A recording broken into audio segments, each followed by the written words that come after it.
বন্ধুরা তোমরা সবাই কেমন আছো? আশা করি তোমরা সবাই ভালো আছো। এই ভিডিওতে নবম শ্রেণীর ইসলাম শিক্ষা বিষয় 36 পৃষ্ঠা থেকে আলোচনা করব। যারা চ্যানেলটি সাবস্ক্রাইব করেন, চ্যানেলটি সাবস্ক্রাইব করে রাখলে তোমাদের অনেক উপকার হবে। যেসব পরিস্থিতি সিয়াম পালন নিষিদ্ধ, আল্লাহ তাআলা প্রতিটি ইবাদতকে তার বান্দাদের জন্য সহজ সাধ্য করেছেন। তিনি সাধ্যতীত কোনো কিছুকে বান্দার উপর চাপিয়ে দেননি। পূর্ববর্তী ঈমানদারদের মতো প্রত্যেককে সুস্থ সবল প্রাপ্তবয়স্ক ব্যক্তির উপর আল্লাহ তাআলা ১ মাস সিয়াম পালন ফরজ করেছেন। এছাড়া রমজান পরবর্তী দিনগুলোতে সিয়ামের বিশেষ ফজিলত ও গুরুত্ব রয়েছে। যেসব অবস্থায় সিয়াম ভাঙা বৈধ, তোমরা অবশ্যই এগুলো মনোযোগ সহকারে পড়বে, পড়লে নিজেরা বুঝতে পারবে। ফিদিয়ার বিধান। এখন দেখো এখানে একটি একক কাজ। ফিদিয়ার প্রযোজ্য ক্ষেত্রে চিহ্নিত করো। উল্লেখিত শিরোনামের আলোকে শ্রেণী শিক্ষকের নির্দেশনা মোতাবেক তুমি ফিদিয়ার প্রযোজ্য ক্ষেত্রগুলো উপস্থাপন করো। আমি দেখো এখন এর উত্তরে চলে আসছি।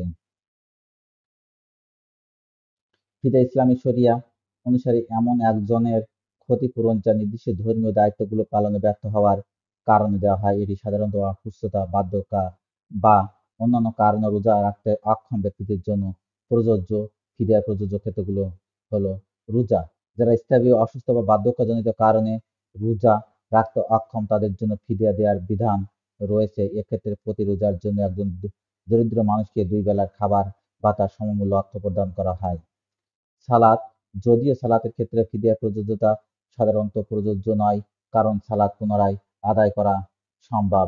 তবে বিশেষ পরিস্থিতিতে যেমন গুরুতর অসুস্থতা বা অক্ষমতা যার ফলে দীর্ঘকাল ধরে সালাত আদায় করা সম্ভব হয়নি, তখন অন্যান্য দান বা সৎকাও দেওয়ার মাধ্যমে কিছু ক্ষতিপূরণ করা যেতে পারে।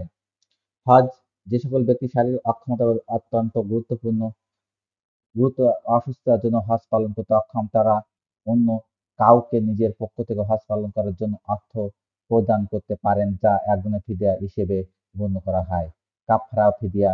কিছু ক্ষেত্রে যেমন রমজানে ইচ্ছাকৃতভাবে রোজা ভঙ্গ করলে কাফারা দেওয়ার বিধান রয়েছে, যা ফিদিয়া থেকে আলাদা।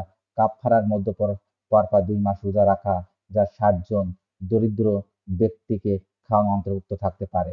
আশা করি তোমরা এটি বুঝতে পেরেছো। তাহলে আজ এই পর্যন্ত। Thank you everyone.